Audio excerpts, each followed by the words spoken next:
Neville Goddard, The Cup and the Cross, presented by Wisdom Untold. We firmly believe here that imagination creates reality. We believe that man is all imagination and that God and man are one. There is no difference in nature. The difference which we recognize is in the degree of intensity of the operative center of imagining itself. We are keyed low. When keyed high, an imaginative act on our part would be an immediate objective fact. But keyed low, it must be realized in a time process. But it cannot fail if we remember the act and remain faithful to that act. A man can be what he wants to be in this world. No matter what you have done, you are one with God and you are all imagination. We will turn now to the Bible. Acts 5. Peter is made to say we must obey God and not man. And those present were angry to the point of which to do the disciples harm. But there was one among those who heard him, a teacher, a Pharisee, who said, "Do not kill them, for if this teaching or this work be of men, it will come to naught. But if it be of God, you cannot overthrow it, and you may even find yourselves in the position of having to fight against God." Name of the teacher, Gamaliel. Here we tell you that the Bible, which is the greatest book in the world, is completely misunderstood, for it is not history. It is a series of visions, which are acts of grace. It is the unveiling of the great reality that men call God. Matthew 26. "O my Father, if it be possible, let this cup pass from me. Nevertheless, not as I will, but as thou wilt." And he cometh unto the disciples, and findeth them asleep, and saith unto Peter, "What, could ye not watch with me 1 hour? And again he said, If this cup may not pass away from me, except I drink it, thy will be done." And he came and found them asleep again. You think that an individual 2,000 years ago went through an agonizing, frightful experience to save the world. No. The story is all about you. You are the being spoken of. The central figure of the Gospels is that presence in man, which is man's own wonderful imagination. But at the very limit of opacity in which it functions in this world, it is called the death of God. For to make man alive, he had to completely forget that he is God. The awakening of man to the height that is God will come. And our purpose for being here is to learn how to awaken. Cup means to imbibe, and he is called in the Bible the wine Bible. He who drains the cup, the man who said, "Do not touch them," etc., was Gamaliel, which comes from a word meaning to wean, as a child is weaned. So now it is able to go out and feed on other food. We are here to mature and to be weaned from what we have formerly thought was true. Years ago, I was sent to do this work that I am doing. I was told, "Go, and down with the blue bloods." It means the traditional state. We speak of blue-blooded horses, blue-blooded people, meaning the fixed and accepted state. I was told to go out and tear down all the traditional misunderstandings of the greatest story ever told to man. It is not history. It did not take place in space or time. Go and tell them the story of Christ Jesus in man. If it be possible for this cup to pass from me, let it pass. But if I must drain the cup, I will do so. What is it I must do? I tell you that the story I have come to give you is the story of revision. You see a man, and he looks as he should not look to anyone in this world. My senses reveal him as he appears to me and others. I am confronted with the cup. Must I accept that appearance and perpetuate it in the world, or must I revise it and nail myself on the revised image? So I am crucified with Christ. Yet not I, for Christ liveth in me, and the life I now live, I live by the faith of the Son of God, who loved me and became man. So each time I see another as he should not be, I am confronted with the cup, and I must now imbibe to the fullest and become the wine Bible. And so yield to the image, and so leave by it that I see this man now as he should be. I must drain the cup. I must crucify myself on that image, even if I do not live long enough to see it resurrected, for it will be resurrected. Crucifixion without resurrection would be the very triumph of tyranny.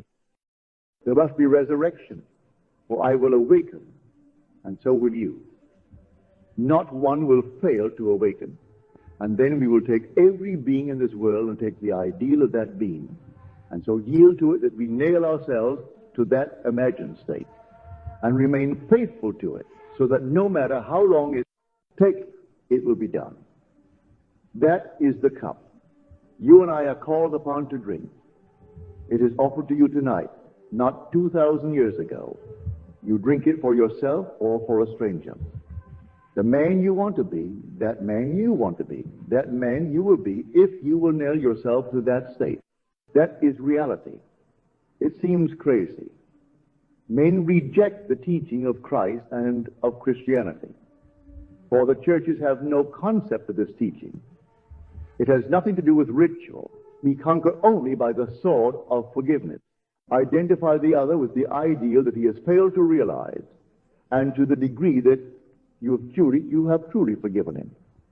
Though as yet no one sees him as you now see him, still if walk faithful to it, you will make it real in your world. Do it for everyone.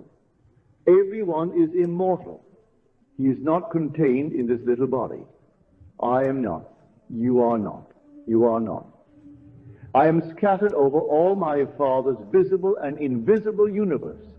So reject me here and you will find me there.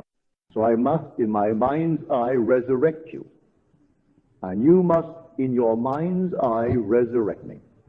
Not one can be left behind, for we are all scattered.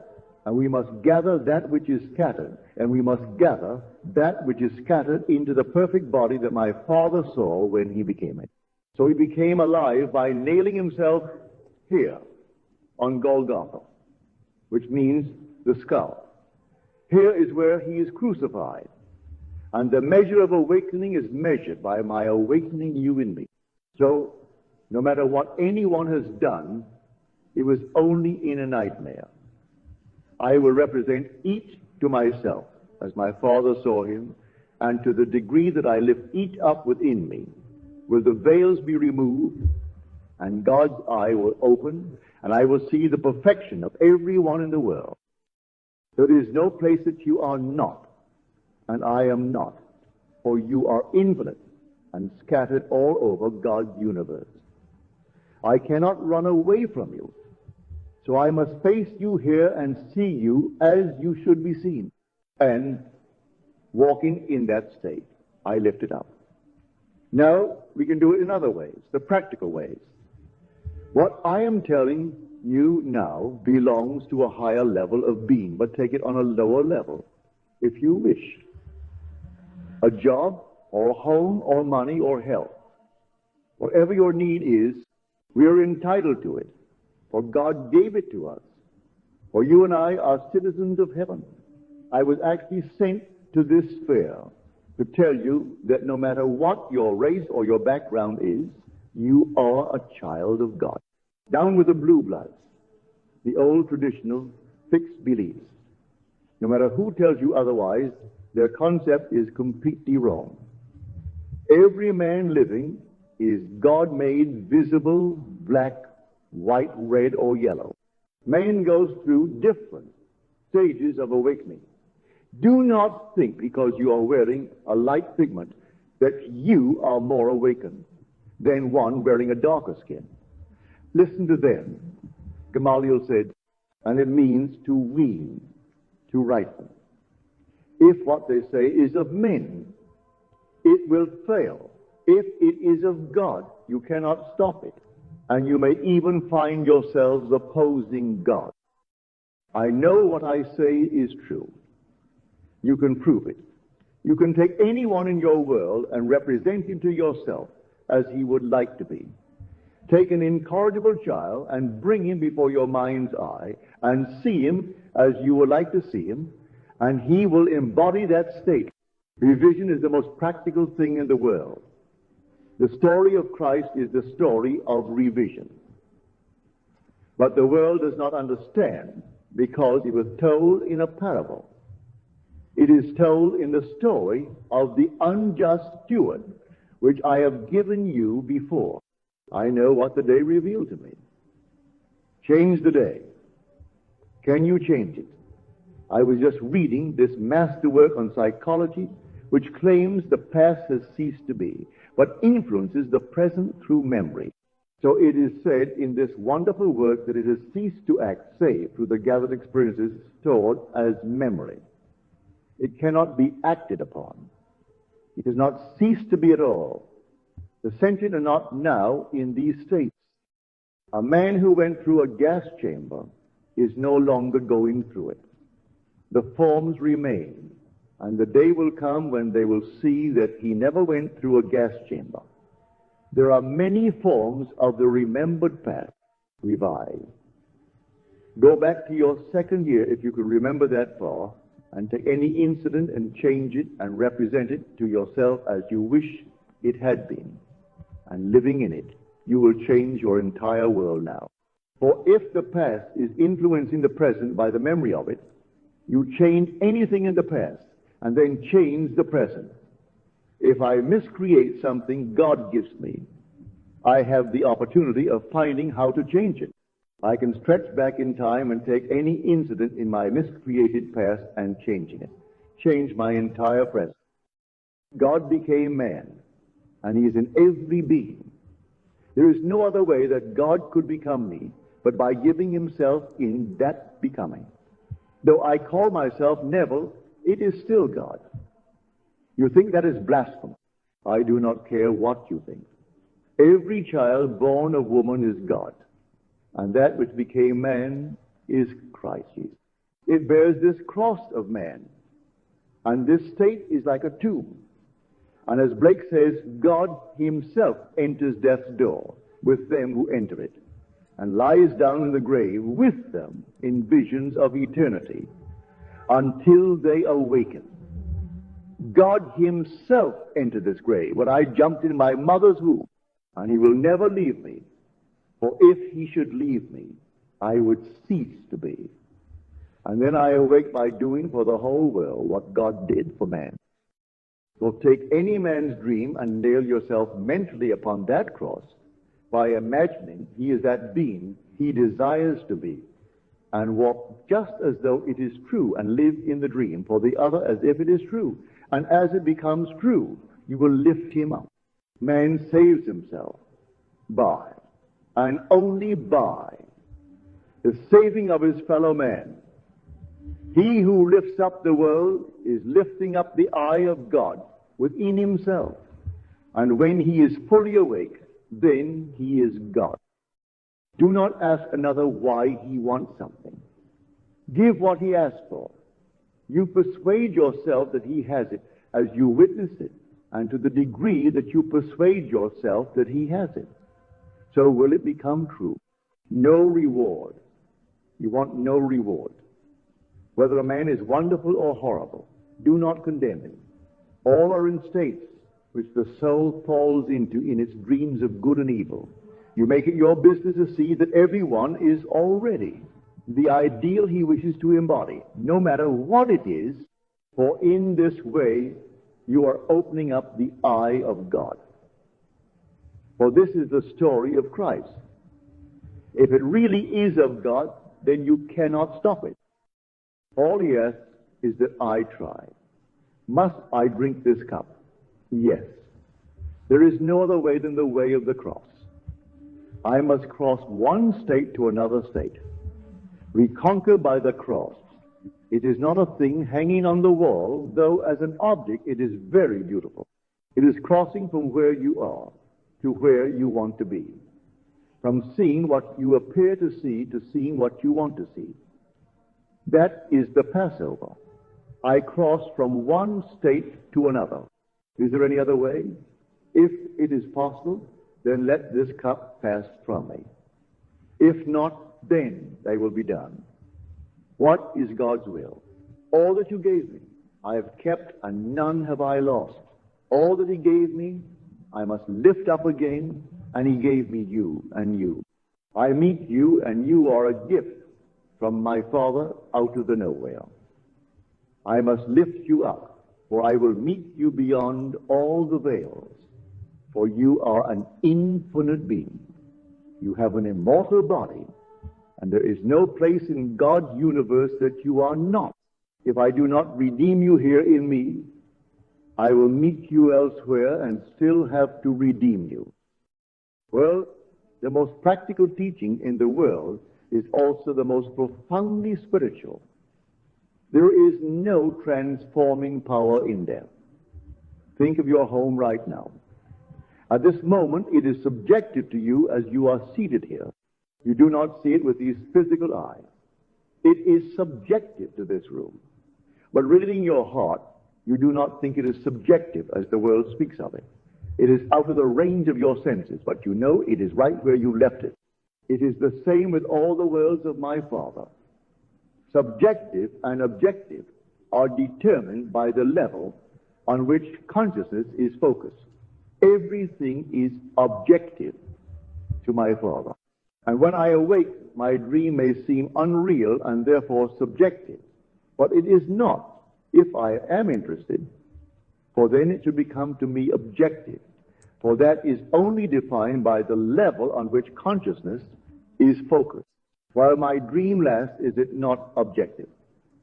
I recently told a story that if you can touch something and hold on to it and awaken, you will awaken in your dream world and find it completely objective. A lady wrote to tell me she tried it and proved it. I know from experience it cannot fail if you try it, and you will prove that subjective and objective are just names. To the psychologist, objective is just you, from the cradle to the grave. But think of this fantastic universe extending beyond 100 million light years. It is estimated by a great scientist that if each star represented one tiny grain of sand, and only those stars which are visible to this world were included, this sand would cover England to a depth of several hundred yards. If you are only on this little speck, then what are you? They spoke only of the stars, not including the planets. And then someone says they have 1,000 acres. The common man, which means dust, sees things about us as so solidly real. We feel it is real if we can touch it. But the scientist says it is not solidly real at all, but is only an aggregation of molecules and atoms and electrons moving rapidly in space. They say our experience of a solidly real object is actually what they call electromagnetic fields between my fingers and the object. But my finger is of the same material as the object. If both are all space, then the one we spoke of just owns 1,000 acres of all space. Possessions mean nothing. What is important is the awakening of God in man. When man begins to awake, he does not desire to possess the earth. He is the earth, and he is heir to everything, for his Father gave it to him. Finally, you awaken and claim it. Let no one tell you that this person is better than that one.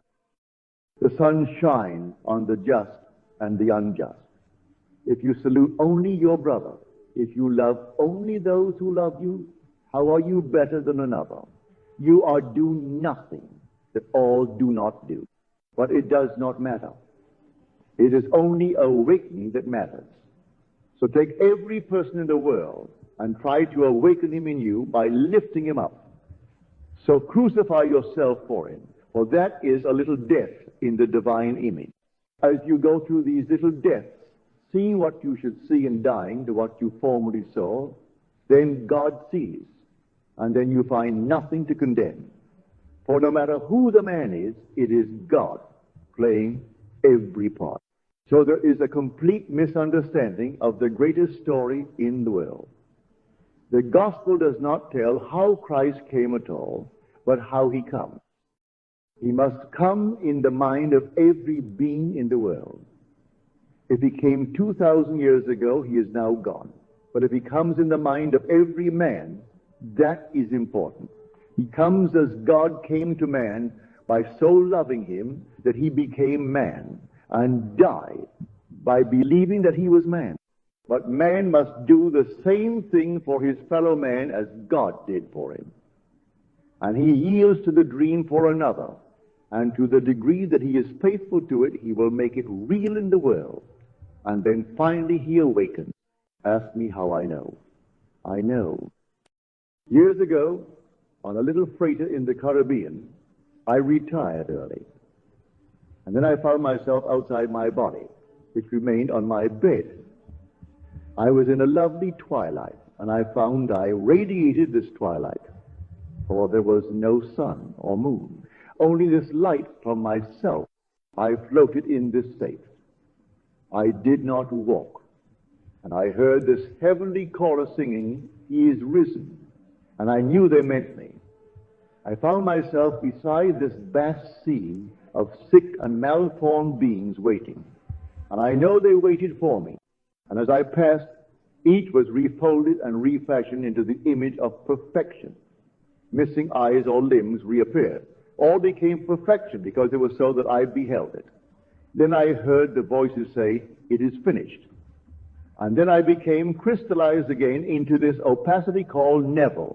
So when man is lifted up, all that is unlovely is lifted up. And there is nothing unlovely on that higher level. Raise it up by revision. For everyone is there. And when you raise him within yourself to that level, you will find he is completely perfect. On this level, you see only scattered portions of his eternal body. But when you rise high enough, you will find him perfect. I felt after the experience I have just spoken of that I had a fantastic fight with death and I had been victorious. What formerly was unlovely, I had overcome, and in overcoming, I had lifted every being with me. I know it is not a unique experience, for on a certain level, every being is perfect. You rise to that level as you lift up another within you. For there are no strangers, there is only God. For God became man. That man awakening may become God. You can ignore any being here, call him your servant, whatever you like, but he is also immortal, and you will meet him in God's fabulous universe, and then you will understand John 17. Now return unto me the glory that was mine before the world was. And of all that thou gavest me, not one is lost, save the son of perdition, the belief in loss. And they dwell in me, and I in them, and we in thee. Your dream compels physical changes, if they are necessary to make it true in this world. It is like a child growing toward the moment of birth. It exerts such pressure that it cannot be held back. For my dream is an unborn child, and regardless, that child will be born when the time is come. These precious false physical transformations. Now let us go into the silence.